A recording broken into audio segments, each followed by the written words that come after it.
Spoes met doof.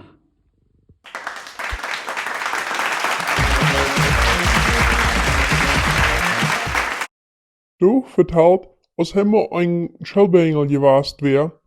Hat seine Mama immer sehr schwer im Bad gekregen, hem naar de Schule gehen.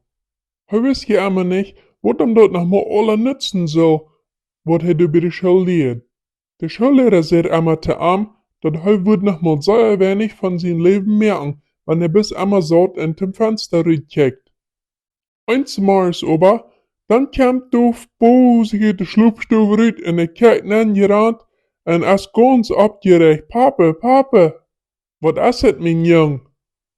Fragt Pa. Doof meint, ich bin von der Mutter abgestoßen, ich kann da Last zum Lehren. Der Pa kickt langsam schaftig und dann sagt er zu Doof, und wat was dann down? Doof hängt seinen Kopf rauf und dreht sich langsam um. Und dann sagt er, schlupen gehen, damit mir die Last verjährt.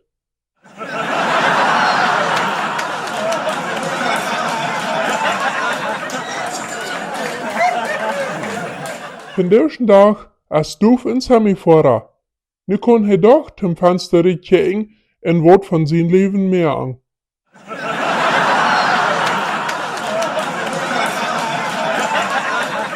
Doof vertelt wieder, wird es dann weer, wann hij noch mal op de Kast gewast wär.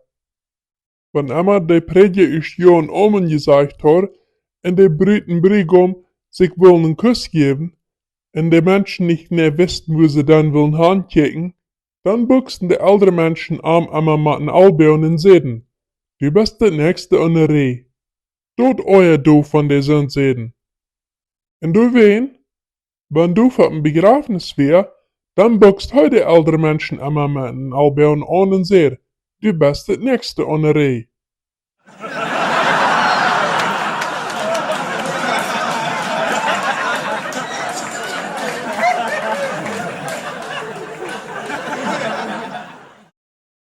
Wenn dich diese Geschichte interessiert hat, dann tu nicht vergessen zu subscriben und drück auf diesen nächsten kleinen Video ab, um noch eine Geschichte zu hören.